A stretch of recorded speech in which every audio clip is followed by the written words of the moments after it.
जी अस्सलाम वालेकुम। आज आप देखेंगे जी फॉर खरीदा का खुसूसी प्रोग्राम, क्योंकि मुल्क में हालात, सियासी हालात बड़े ख़ास और बड़े मखसूस चल रहे हैं। आप जैसे जानते हैं कि मुत्तहिदा अपोजिशन, या आप उसको अपोजिशन का ग्रैंड अलायंस कह लें, उसने आज एक नया स्टेप लिया है और बाज़ाब्ता फैसला कर लिया है कि अपोजिशन में पार्लियामान में जाएंगी मुत्तहिदा अपोजिशन की तमाम जमातें, हलफ भी उठाएंगी और वज़ीर आज़म का, स्पीकर का, डिप्टी स्पीकर का अपना अपना उम्मीदवार भी लेके आएंगे। ये एक बहुत बड़ी डेवलपमेंट है। क्या इमरान खान के लिए हुकूमत साजी करना मरकज में मुश्किल हो जाएगा? नंबर गेम पहले ही पाकिस्तान तहरीके इंसाफ के लिए पूरी करना सेंटर में और पंजाब में थोड़ा टाइम टेकिंग हो रहा है, लेकिन अब जबकि मुत्तहिदा अपोजिशन ने एक बड़ा और कड़ा स्टेप ले लिया है आगे, तो ये इमरान खान को कितना टफ टाइम दे सकती है मुत्तहिदा अपोजिशन या अपोजिशन का ग्रैंड अलायंस, क्योंकि उन्होंने फैसला कर लिया है कि पार्लियामान के अंदर भी और बाहर भी भरपूर एहतजाज किया जाएगा। नंबर 1, नंबर 2, जैसा कि आपको बताया कि वज़ीर आज़म का भी, स्पीकर का भी, डिप्टी स्पीकर का भी मुत्तहिदा अपोजिशन अपना अपना उम्मीदवार लेके आएगी। फैसला हो गया है कि वज़ारत उज़्मा के लिए नून लीग से उम्मीदवार होगा, स्पीकर के लिए पीपल्स पार्टी का और डिप्टी स्पीकर के लिए MMA का उम्मीदवार। लेकिन इन सब डेवलपमेंट से बढ़ के जो सबसे बड़ा चैलेंज मुत्तहिदा अपोजिशन के लिए होगा वो ये कि ये खुद कितनी मुत्तहिद रह सकेगी और ये grand alliance versus Imran Khan कितना अरसा चल सकेगा। इसी हवाले से आज प्रोग्राम में बात करेंगे ख़ास तौर पे, और इसके लिए बड़ा ख़ास इंटरव्यू आज मैं कर रही हूँ एक बहुत ख़ास शख्सियत के साथ, कौमी असम्बली में साबिक opposition leader, Pakistan Peoples Party के सीनियर मरकजी अहम तरीन रहनुमा सैयद खुर्शीद शाह साहब से। अस्सलाम वालेकुम शाह साहब, बहुत शुक्रिया वक्त देने के लिए। और आज आपने बड़ा भरपूर, बड़ा मसरूफ वक्त गुजारा है, उसमें से भी आप वक्त निकाल रहे हैं, तो बहुत मेहरबानी आपकी। मुझे सबसे पहले ये बताएं कि ये मुत्तहिदा अपोजिशन ने आज बड़े अहम फैसले किए हैं, बड़े अहम स्टेप्स लिए हैं। इमरान खान साहब को कितना टफ टाइम दे सकेगी ये मुत्तहिदा अपोजिशन? और उससे पहले मुझे ये बताएं कि ये मुत्तहिदा अपोजिशन कितना अरसा चल पाएगी, कितना अरसा मुत्तहिद रह पाएगी? देखिए, इशूज जो है वो बड़े अहम है इस मुल्क में। सबसे पहला इशू तो ये है जो सारी अपोजिशन की जमातें भी और जो दूसरी जमातें हैं जो हुकूमत में भी अभी जाना चाहती हैं, क्योंकि इमरान खान ने डिक्लेयर किया हुआ है कि मैं हुकूमत करने जा रहा हूँ और उनको वो प्रोटोकॉल भी दिया जा रहा है, जबकि अभी उसके पास अददी अक्सरियत नहीं है, उसके बावजूद भी उसको वो प्रोटोकॉल दिया जा रहा है। अब क्योंकि इलेक्शन होने हैं, हम इलेक्शन में जा रहे हैं। साहब का क्लेम है कि उनके पास नंबर्स पूरे हो गए हैं सेंटर में। जी हुए होंगे, मगर उनके पास अपनी अक्सरियत बिल्कुल नहीं है, और कभी कोई MQM से, कभी बलूचिस्तान की पार्टियों से, कभी किसी पार्टियों से 2-2, 3-3, 4-4 मेंबर कर रहे हैं। मगर अब इलेक्शन है नहीं, क्योंकि हम भी इलेक्शन में जा रहे हैं। इलेक्शन में जो भी जाता है वो इलेक्शन जीतने के लिए जाता है। हम भरपूर कोशिश करेंगे वज़ीर आज़म के स्लॉट को जीतने के लिए। आप लोगों के पास नंबर्स पूरे हैं? हमारी कोशिश है कि हमारे पास नंबर है मुकम्मल। क्या ऐसा तो नहीं कि आपकी 1-2 सीटें, 1-2 बंदे, नंबर्स ड्रॉप हो जाएं? हो सकता है, इलेक्शन में एवरीथिंग इज पॉसिबल, मगर हमारी ट्राई तो पॉजिटिव होनी चाहिए ना, कि इलेक्शन में ये थोड़ी जाए कि हम फॉर्मेलिटी पूरी करने जा रहे हैं। इलेक्शन में इलेक्शन को लड़ने के लिए जा रहे हैं, मगर उसके बावजूद भी ये चीज़ शो की जा रही है कि वो अपना प्राइम मिनिस्टर है, उसको वो प्रोटोकॉल दिया जा रहा है पहले दिन से। क्योंकि मुझे याद है कि मियां नवाज शरीफ ने 10:30 बजे अनाउंस किया था, 10:30 से 11:30 विक्ट्री स्पीच की थी, तो इन लोगों ने 8:15 और 9:30 बजे अपनी विक्ट्री स्पीच कर दी थी। ये 24 घंटे के बाद की थी, 25 जुलाई को नहीं की थी, 26 जुलाई को की थी। उस दिन फवाद हुसैन आ गए थे, फवाद हुसैन आ गए थे, और उसी दिन उसने कहा था हम जीत गए। वो ट्वीट कर दी थी फवाद चौधरी ने। तो वही पार्टी है ना, तो उसको स्पोक में ना उसने कह दिया। तो चलो, इन सारी चीज़ों के अलावा भी हमने एक जॉइंट अपोजिशन बनाई है, क्योंकि जब हमने देखा कि अपोजिशन की तरफ से जो दूसरी जमातें हैं उनकी तरफ से ये बातें आने लगी कि हमें ओथ नहीं लेना चाहिए, तो पीपल्स पार्टी ने अपना फैसला किया और CEC की मीटिंग बुलाई, और फिर हमने फैसला किया कि नहीं, हमें ओथ लेना चाहिए। हम जबकि इस रिजल्ट को नहीं मानते, हमने इलेक्शन कमीशन के इस रिजल्ट को रिजेक्ट किया है, और हमने कहा कि मुकम्मल फुल धांधली हुई है, और रिकॉर्ड पे भी है, और वो फिगर्स भी मैं आपको बता सकता हूँ कि किस तरीके से ये धांधली हुई है और कैसे हुई है। तो उसके बाद हमने चेयरमैन ने बड़ा वाज़ेह तौर पे पहले दिन अनाउंस कर दिया कि हम अपोजिशन में बैठेंगे और भरपूर अपोजिशन करेंगे।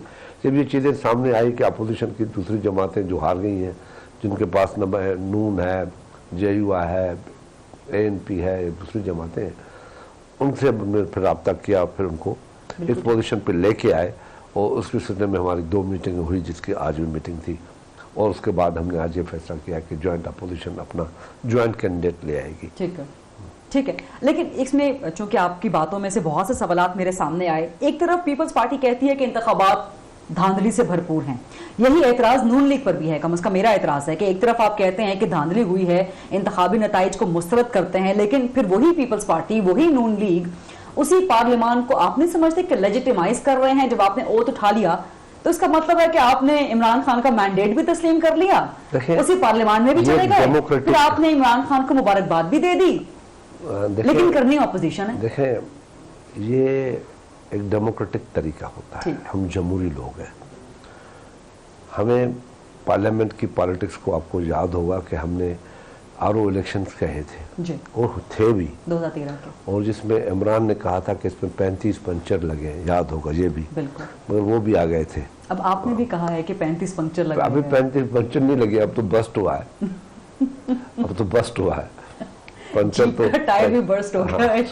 हाँ, तो ये उसके बावजूद हम बैठे थे और हमने उस RO इलेक्शन को एक वक्त ऐसा आया जब वो हुकूमत के खिलाफ एक बड़ा एहतजाज किया इमरान खान ने और धरना दिया, और उसमें हमने उस हुकूमत को जो बैठी हुई थी, जिसमें हम अपोजिशन कर रहे थे, उसको सेव किया। सिर्फ हमने नहीं किया, जो दूसरी जमातें भी थी पार्लियामेंट में, उन लोगों ने भी सेव किया। तो ये हुकूमत को बचाया, जमहूरियत को बचाया। जमहूरियत को, मैंने कहा पार्लियामेंट की मैंने बात की है, हुकूमत की बात नहीं की है। पार्लियामेंट में बैठे थे हम, जितनी जमातें बैठी थी, हमने पार्लियामेंट को सेव किया। अब भी हम पार्लियामेंट में हैं, क्योंकि हमने ये स्ट्रगल की है, आज की नहीं है, ये हमने 50 साल हो गए इस पॉलिटिक्स को करते हुए। बड़े उतार चढ़ाव देखे हमने, पार्लियामेंट को टूटते देखा है, पार्लियामेंट को बनते देखा है, पार्लियामेंट में कंट्रोल डेमोक्रेसी देखी है, दबाव। ये किस किस्म की पार्लियामान है?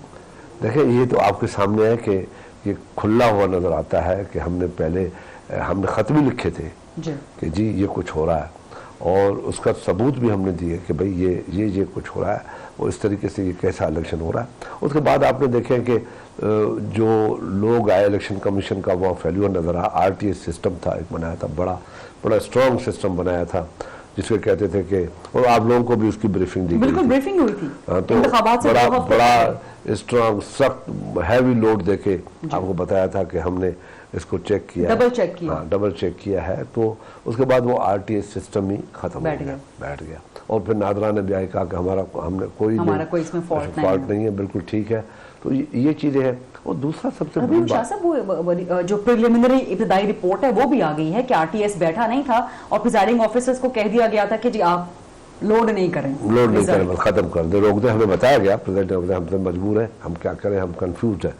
ये प्रिजाइडिंग ऑफिसर ने, काफी प्रिजाइडिंग ऑफिसर ने मुझे कहा कंफ्यूज है, क्या करें। कोई कहता है ऐसा करो, कोई कहता है हमें DRO ने रोक दिया कि खबरदार कोई इसको टच न करे। एक दूसरा फरीदा, आप देखें 70 में इलेक्शंस हुए थे पहली मरतबा, उस वक्त रेडियो था, में अखबार थी, लिटरेसी 19%, 15%, 16% थी। औरतों की लिटरेसी 11%, 9% या 11% थी। उस वक्त जो वोट रिजेक्ट हुआ था वो 1% भी नहीं था, रिजेक्शन ऑफ द वोट। और 2013 का वोट देखो तो वो 0.59% हुआ है, 0.6%, आधे परसेंट से थोड़ा ज्यादा। और इस दफा का वोट रिजेक्शन 3.9%, ऑलमोस्ट 4% रिजेक्शन। और वोटों को निकाला गया, स्टैंपिंग की गई है और डाले गए। 14,000 वोट, ये मैं आपको बता रहा हूँ कि सरदा गिलानी को कितने वोटों से हरवाया है और रिजेक्शन कितनी हुई है। एजाज जखरानी का देखो, 14,000 वोट रद्द, जीतने वाला 5,000 से जीत रहा है। आप फहमीदा मिर्जा का देखो, कितने वोट रद्द, अभी चल रही है, वो बात कितने वोटों पे जीते हैं। लेकिन ये सब धांधली होनी होती तो फिर आपके खिलाफ जीडीए को आसानी से जितवाया जा सकता। वो देखें आप, हमारे जीडीए कैसे हार गई? आप सिंध के रिजल्ट तो देख लो, सिंध के रिजल्ट को निकाल लो कि हर मेरी सीट को देख लो, मेरी सीट में से 8000 वोट रद्द किए। उनके जहन में ये था मेरी सीट, हमारी 6 सीटों में किसी पे 13000 वोट, किसी पे 9000 वोट, किसी पे 7000 वोट रद्द। उनको ये जहन में था सिंध में कि सिंध में जितनी भी पोजीशन है ये कोई 4000 से हारेगा, 7000 कैंसिल करेंगे, 3000 से हार जाएगा। उनको ये पता नहीं है कि सिंध में जो हमारा वोट बैंक है, जो लोग, ये मीडिया आपकी मेहरबानी से नहीं दिखा देती हमारी बातें, जो हमने काम किए, जो हमने लोगों को फैसिलिटेशन दी, वो जो लोगों ने वोट दिया, जो आप कहते थे कुछ नहीं है, लोगों ने अपने वोट से साबित किया, वो उनके जहन से, उनकी सोच से वोट हमें ज्यादा मिला है। किनके जहन से? ये आप उन जो इलेक्शन कमीशन या जो उनको सपोर्ट दे रहे थे, जिनके लिए हम खत लिखा कि भाई ये इंटरफेरेंस हो रही है, ये दबाव डाला जा रहा है। हम बार बार, मैंने अपने तकरीरों में बार बार रिक्वेस्ट की, हाथ बांध कर रिक्वेस्ट की कि ये पाकिस्तान में। अब तो इलेक्शन कमीशन ने सारे मतलब इल्जामात, सारी एप्रीहेंशन रिजेक्ट कर दी हैं। उसने कहा जी उनसे तो मैंने यही पूछा है, उस दिन मेरी मुलाकात हुई थी, मैंने कहा था चीफ साहब से, मैंने कहा आप और कहाँ जा रहे हो, सिर्फ ये जो रिजेक्शन ऑफ द वोट है इनको उठा के देख लो, इसी को ओपन करो, खुद करो, देख लो। इलेक्शन कमीशन तो कहता है कि मतलब बिल्कुल फ्री एंड फेयर थे और हार तस्लीम करें। तो हार इस पे तस्लीम करेंगे। 3.5% और 3.69%, 9% आप वोट रिजेक्शन है, हिस्ट्री में नहीं हुए। क्यों हुए हैं?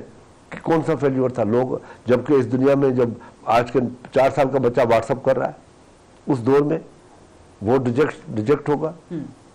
पीपुल्स पार्टी के साथ तो लोगों ने यह भी किया, एक तरफ तीर था, दूसरी तरफ पेंसिल थी, एक तरफ तीर था, दूसरी तरफ पेन थी, एक तरफ तीर था, दूसरा टूथब्रश था, कि लोग कंफ्यूज हो। फिर भी लोग कंफ्यूज नहीं हुए। सिंध में तो हम जीते इसलिए कि हमारा हाईएस्ट वोट आया है। आप इस पर रिसर्च करें, मैं आपको कहता हूं फरीदा कि आप खुद बैठ के हमारे सारे रिजल्ट निकाल लें सिंध के और रिसर्च करें कि हम कितने वोटों पे जीते और कितने वोट। अभी तक तो जितनी हमने ईसीपी ने डाले, अभी हम व्हाइट पेपर निकाल रहे हैं ना, उसमें हर सीट का देंगे कितने वोट हमने लिए हैं। पीपल्स पार्टी अलग जारी करेगी और मुत्तहिदा ऑपोजिशन का व्हाइट पेपर कब उनको भी हम दे देंगे, उनको भी हम अपना दे देंगे बना के, हम अपना भी एक्सपेक्ट कर रहे थे कि शायद आज मुत्तहिदा ऑपोजिशन अपना कोई व्हाइट पेपर जारी करेगी। एक दिन में तो नहीं होगा ना, इनमें हम सारी कलेक्ट करेंगे ना, रिजल्ट कलेक्ट करेंगे कि क्या क्या हुए हैं, कितने वोटों पे कौन हारा है। अब एक आदमी 5000 से आ रहा है, उसको 14000 रद्द किए गए। आप बताओ कौन मानेगा? लाख इलेक्शन कमीशन चीखती फिरे, कौन बिलीव करेगा उनको? उस दिन मैं बैठा था, उनको कहा मैंने कहा कौन बिलीव करेगा इस बात को?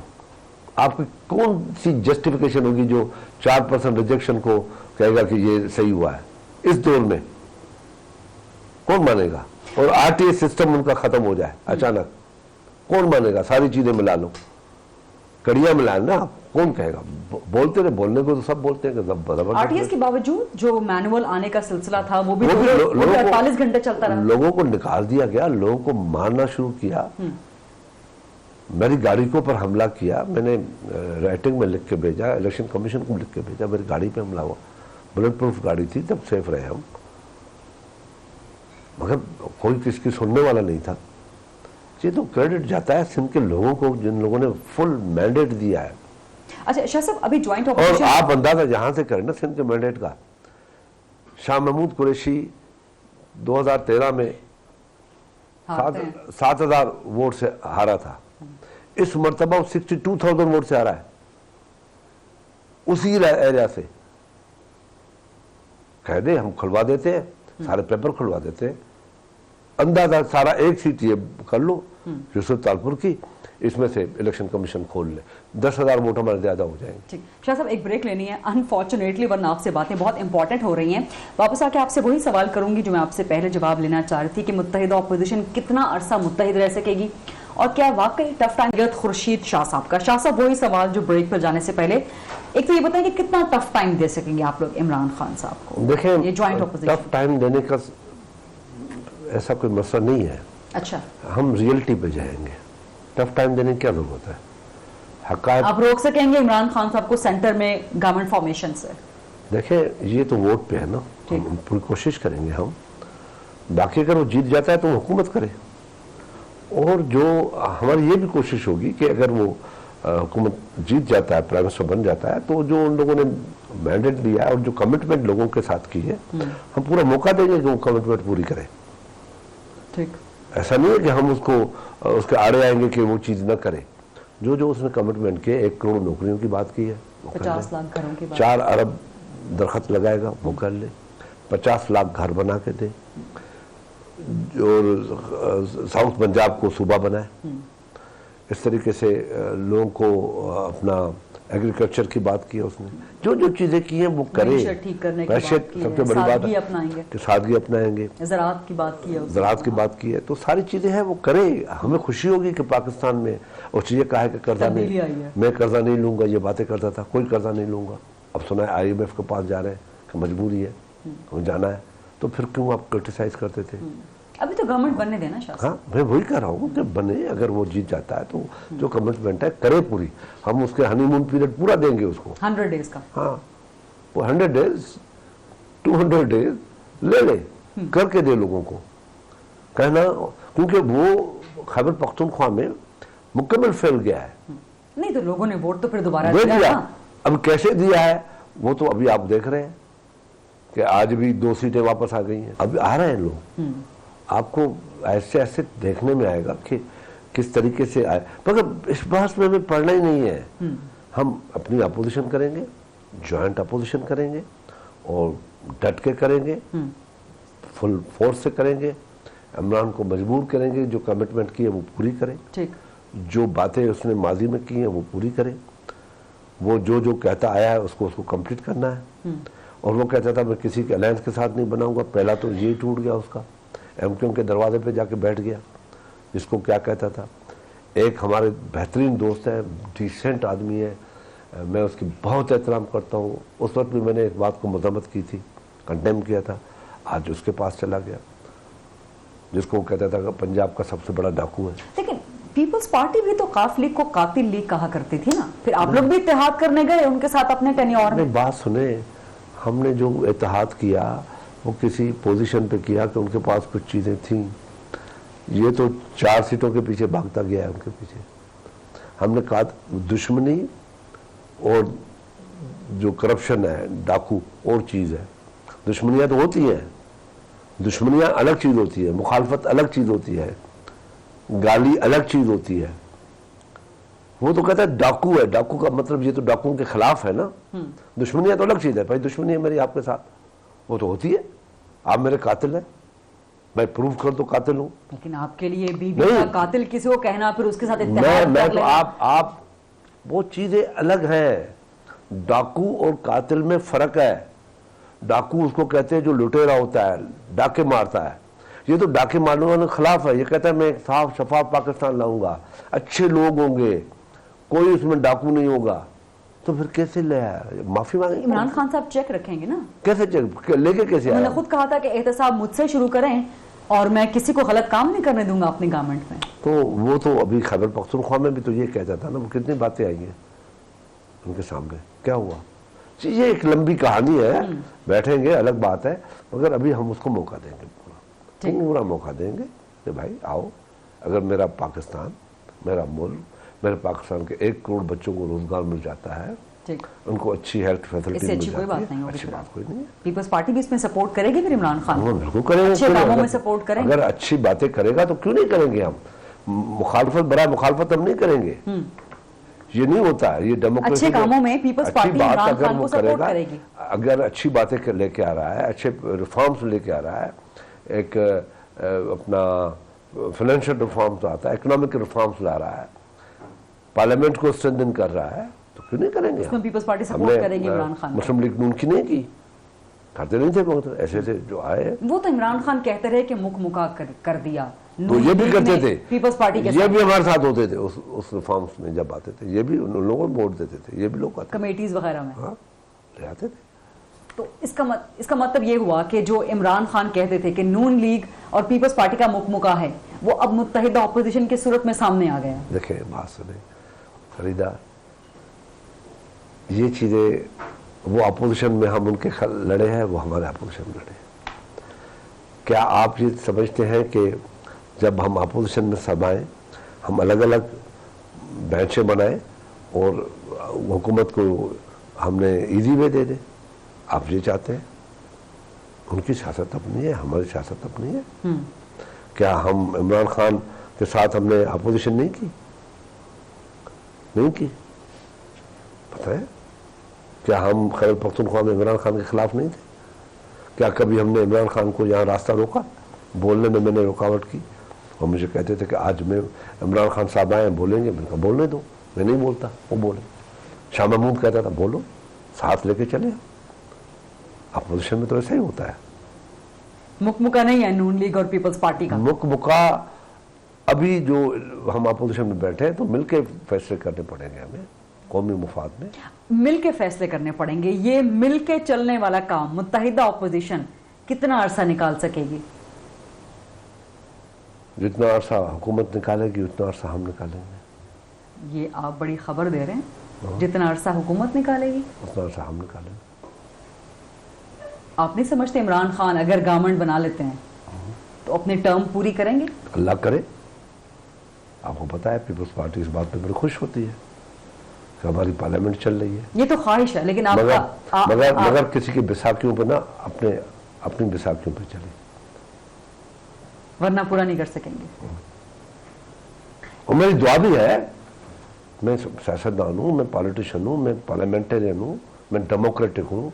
आपने देखा, मेरा रवैया देखा है 5 साल। मैं सबको लेके चला हूँ, लेकिन हुकूमत को भी हम लेके चले कि ये टर्म पूरा करें। पीपल्स शाह साहब एक ब्रेक लेनी है। पीपल्स पार्टी का जो मुफाहिमती रवैया है और जो आपका भी बतौर अपोजिशन लीडर वहां पे मुफाहिमती रवैया रहा, क्या खुर्शीद शाह साहब एक अच्छे कैंडिडेट साबित हो सकते हैं पीपल्स पार्टी के स्पीकर के लिए? ये सवाल करेंगे। और दीगर कैंडिडेट्स कौन कौन होंगे ज्वाइंट ऑपोजिशन के, ये भी सवाल करेंगे after short break. Welcome back after the break. Joint opposition का नेक्स्ट स्टेप बात कर रहे हैं हम सैयद खुर्शीद शाह साहब से। शाह साहब, उम्मीदवार कौन कौन है नून लीग की तरफ से? वजारत उस्मा का कौन सा उम्मीदवार सामने आने वाला है? उनकी पार्टी डिसाइड करेगी। अच्छा, और वो ज्वाइंट ऑपोजिशन को मंजूर होगा जो भी उनकी पार्टी दे। शहबाज शरीफ बनते हैं तो आप समझते हैं कि वो ज्वाइंट ऑपोजिशन की तरफ से अच्छे उम्मीदवार हो सकते हैं? शहबाज शरीफ अच्छे, क्योंकि यही रीजन रहा है कि वो लीडर ऑफ अपोजिशन उनके पास जा रही है, उनके 64 मेंबर हैं वो। ठीक। तो लीडर ऑफ अपोजिशन वो तो लीडर ऑफ हाउस की जो इलेक्शन होगी तो नेचुरली वही इलेक्शन लड़ेगा। तो वो लड़ता है या कोई और लड़ता है। पीपल्स पार्टी के नजदीक या आपके नजदीक शहबाज शरीफ अच्छे उम्मीदवार हो सकते हैं ज्वाइंट ऑपोजिशन के? क्योंकि कल वो अपोजिशन लीडर बन रहे हैं। ठीक। तो नेचुरली वही होगा ना। ठीक। और स्पीकर के लिए सैयद खुर्शीद शाह साहब का नाम पीपल्स पार्टी की तरफ से आ सकता है? नहीं, ये आना चाहिए? नहीं, ये मैं कभी नहीं, ये मेरी पार्टी का प्रोग्रेटिव है। ठीक। वो जिसको भी बेहतर समझे वो उसको कर ले। ठीक है, बिल्कुल सही। एक खबर चूंकि हम सारे वहीं पर मौजूद थे, ये भी गर्दिश करती रही कि चेयरमैन सेनेट भी तब्दील होने जा रहे हैं और जिन उम्मीदवार के बारे में सोच पाई जाती है वो भी इससे मुत्तफिक हैं। सेनेट देखे ना, जो अभी स्ट्रेंथ है जी, उस हिसाब से चेयरमैन सेनेट तो अभी उसका मुश्किल है बचना। चाहे पीपल्स पार्टी कुछ करे ना करे, कुछ करे ना करे, जो जितने भी महमूद अचकज़ई है उसके मेंबर हैं, JUI के मेंबर हैं, ANP के मेंबर हैं और 33 मेंबर उनके हैं। तो ये 52-53 मेंबर हो जाते हैं। तो वो तो चेंज होंगे, मैं नहीं समझता कि वो रह जाएंगे, चेंज होंगे। लेकिन सादिक संजरानी साहब जब बने थे तो पीपल्स पार्टी बहुत खुश थी उनके चेयरमैन सेनेट बनने पे और हमने दिया था कि हमारा ही बंदा है। हाँ, हमने वोट दिया था उनको जी, दिया था वोट। तो अब आप लोग, अब तो मैं आपको गिन के बताएं उनके जो अभी अपोजिशन में हैं, जो नून आ गई है अपोजिशन में। ठीक। तो चेयरमैन सेनेट तब्दील हो सकता है आगे जाके हो सकता है। और प्रेसिडेंट के लिए भी कोई उम्मीदवार आ सकता है? नेचुरली ये बैठ के मिल के फिर फैसला होगा। मतलब फिलहाल आपका फोकस वज़ीर आज़म, स्पीकर, डिप्टी स्पीकर है और उसके बाद फिर चेयरमैन सेनेट पर भी आ सकती है बात, प्रेसिडेंट पर भी बात। अभी ये 2 स्लॉट ऐसे हैं जिस पे हमने डिस्कस अभी डिस्कस नहीं, लेकिन अंडर कंसिडरेशन है। नेचुरली ये 2 स्लॉट आ रहे हैं, अपोजिशन है, इलेक्शन होने हैं तो होंगे। क्या अगला चेयरमैन सेनेट अगर आप लोग लाना चाहते हैं तो वो भी बलूचिस्तान से ही लाएंगे? देखिए, ये तो ऐसी चीजें हैं जो मैं नहीं कह सकता। खलीदा जी तो पार्टियां फैसला करेगी। मैं अगर आज कह दूंगा कि ये कंट्रोवर्सी बढ़ जाएगी कि मैं पीपुल्स पार्टी ने कह दिया। आपकी पोजीशन में अंडरस्टैंड कर सकती हूँ, लेकिन चूंकि आप के साथ एपीसी में हम लोग भी कहीं ना कहीं मौजूद थे खबर लेने के लिए, तो ऐसा ही होगा। हासिल बजिंजो साहब का नाम सामने आ रहा था। मैं भी हो सकता है, वो नून दे सकती है वो नाम। ठीक है। अच्छा, आपने बड़ी अच्छी एक बात की अभी ब्रेक पे जाने से पहले कि जितना अरसा हुकूमत चलेगी अगर इमरान खान साहब ने बना ली तो उतना ही अरसा ज्वाइंट ऑपोजिशन भी चलेगी। ये बड़ी आपने गहरी बात वैसे कर रही है। एक्चुअली जब हुकूमत का हम इलेक्शनों में जाएंगे तो वहाँ ज्वाइंट इलेक्शन तो नहीं करेंगे ना, अलायंस बना के तो इलेक्शन नहीं करेंगे। नून लीग, पीपल्स पार्टी, जेयूआई, ये तो बनेगा नहीं। इलेक्शन तो हर पार्टी खुद लड़ती है। बिल्कुल ठीक। लेकिन सवाल मैं आपसे ये करना चाह रही थी कि बाकी जो जमातें हैं उनकी जो सरबराह क़यादत है वो एपीसी में मौजूद होती है। शहबाज शरीफ साहब सदर हैं नून लीग के, मौलाना फजल रहमान साहब एमएमए को हेड करते हैं, महमूद अचकज़ई साहब की अपनी जमात है, इस तरह दीगर जमातें भी हैं, तो वो खुद मतलब उनके हेड्स वहां पे मौजूद हैं। लेकिन पीपल्स पार्टी की सरबराह क़यादत गुरेज क्यों कर रही है एपीसी में? आज खबर आई थी कि शायद बिलावल साहब आ जाएं या आसिफ ज़रदारी साहब खुद आ जाएं। असल में बिलावल साहब आ सकते थे। आपको हकीकत बता रहा हूँ, एएनपी के भी असफन यार साहब खुद मौजूद। आपको ये हकीकत बता रहा हूँ, सही बात बता रहा हूँ कि बिलावल साहब आ जाते, ठीक, मगर क्योंकि हमें सुबह को पता पड़ा है कि ये एपीसी है। आप लोगों को आज सुबह मालूम? सुबह पता पड़ा। इसमें ये तो कल परसों से खबर आ गई थी कि, मगर जिसको बताया गया, हाँ, जिसकी ड्यूटी लगाई गई, जिसको बताया गया जी, उसके दिमाग से स्लिप हो गई बात। ठीक, उसने कन्वे नहीं किया। आज सुबह की ड्यूटी लगाई गई थी आपको कन्वे करने की? अब छोड़े ना, नाम ने पूछे। तो आज सुबह नून लीग की तरफ से थे कोई? नून लीग ने कन्वे किया था, ठीक, कि आज 3-4 बजे। और उन्होंने जिनकी ड्यूटी लगाई थी वो आपको कन्वे करना भूल गए? भूल गया। हमारा ही बंदा था, हमारा ही दोस्त था। अच्छा, ऐसा कोई और हो, मैं क्यों नाम नहीं लेता। तो आज शहरी रहमान ने सुबह को 7 बजे अयाज सादिक को टेलीफोन किया कि भाई मैसेजेस हमें रात से पूछे जा रहे हैं। अभी सुबह पहले फोन आया कि आप एपीसी में जा रहे नहीं, कौन सी एपीसी है, किसकी एपीसी है, किसने किया? मैंने कहा हमने आपको मैसेज दिया, फलाने दोस्त को मैसेज दिया। तो फिर 10:30 बजे हमने चेक किया, उन्होंने कहा हाँ मैसेज मिला था, मगर मैं मिस कर गया, सॉरी। तो उसके बाद बड़ी परेशानी की बात है। 12:30 बजे 1 बजे चेयरमैन को बताया गया। उसने कहा मुझे पहले क्यों नहीं, रात आप लोग मिले थे? हमने कहा रात हमें पता ही नहीं था। उसने कहा फिर मुझे आना चाहिए था उस वक्त, मुझे आप ये तो बड़ी परेशानी की बात है शाह साहब, ये तो आपने बहुत बड़ी खबर दे दी। खबर नहीं है, ये तो खबर है कि जो एक बड़ी जमात है एपीसी की, उसको ही इन्फॉर्म करना भूल गए।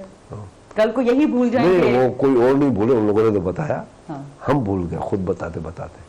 अच्छा, आप लोग खुद बताते चलें, ये भी ठीक है। लेकिन अब ये है कि आइंदा एपीसी की जो भी सिटिंग होती है, पीपल्स पार्टी की सरबराह क़यादत शिरकत करेगी उसमें, या अब ज्वाइंट एक्शन कमेटी पे मामला छोड़ दिया गया? नहीं, अभी तो जो भी ऐसी कोई हुई तो उसमें नेचुरली ये होगा। अब तो मेरे ख्याल में 9 तारीख को सुना है या 10 को सेशन हो रहा है, तो उसमें बिलावल साहब भी आ रहा है, दोनों आ रहे हैं। क्या पीपल्स पार्टी फूंक के कदम तो नहीं रख रही, क्योंकि वहां पे फरियाल तालपुर साहिबा आसिफ ज़रदारी साहब के खिलाफ FIA ये हमने बड़े भुगत ली है, ऐसी क्या बात है, करने दो जो करते हैं।